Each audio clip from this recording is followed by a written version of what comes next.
PTI, Pakistan Tehreek Insaf. Faisal वाला साहब तो कहते हैं कि पीटीआई का अगला चेहरा जो होगा वो पाकिस्तान तहरीक इंसाफ एमक्यूएम पाकिस्तान जैसा होगा। लेकिन जो 9 मई के जो फैसले आए, 9 मई के नतीजे में कुछ हल्कों में ये भी कहा जा रहा है कि पीटीआई की लीडरशिप ने शायद इसको सीरियस लिया ही नहीं। इवन जो फैसल चौधरी साहब हैं वो भी ये बात कर रहे हैं। अब 5 अगस्त की उन्होंने एक कॉल भी दी हुई है। जो इस वक्त हाल पीटीआई का हो गया है उसमें कितना जिम्मेदार खुद पीटीआई की मौजूदा क़यादत की हिकमत अमली और उनके फैसलों को का देखते हैं आप?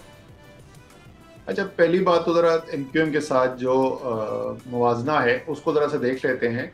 देखिए, एमक्यूएम का भी हालांकि वो एक नज़रियाती कुव्वत के तौर पर उभरी थी कराची की सियासत और देखते देखते पूरे शहर के अंदर छा गई, लेकिन उसके आने के चंद ही साल बाद वो एक बहुत हद तक अल्ताफ हुसैन की शक्ल इख्तियार कर ली। उस मूवमेंट ने जो सपोर्ट था, जो वोट था, वो अल्ताफ हुसैन का था। अल्ताफ हुसैन 1992 में शायद 92-93 था, उसमें मुल्क से बाहर चले गए और उसके बाद भी उसके कोई 25 साल के बाद भी कराची में अल्ताफ हुसैन के नाम पर वोट पड़ता रहा।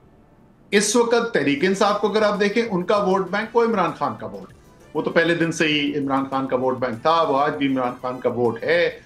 इमरान खान मुल्क के अंदर मौजूद है, तो वो उनका मुवाजना इस वक्त सर ये तो हो गया ना, वहां पे एमक्यूएम को अल्ताफ हुसैन के नाम पे पड़ता था, यहाँ पर पीटीआई को इमरान खान के नाम पे पड़ता है। इमरान खान इस पीटीआई और पीटीआई से इमरान खान। अगर इमरान खान सियासत छोड़ देंगे और 25 साल गुजर जाएंगे तो उसके बाद शायद वही हालत हो जाए जो एमक्यूएम की। मैं तो सिर्फ ये कह रहा हूँ कि इस वक्त जो है वो इमरान खान जो है वो इधर ही मौजूद है, तो ये मुवाजना जो है मेरी ख्याल में, मेरी जाती राय है, ये मुवाजना नहीं बनता। जो सूरत हाल है, देखिए ये भी जरा समझने की जरूरत है कि जिस वक्त हम कहते हैं तहरीक इंसाफ की कमजोरी जो है वो तंजीमी तौर पर आपको कमजोरी नजर आएगी।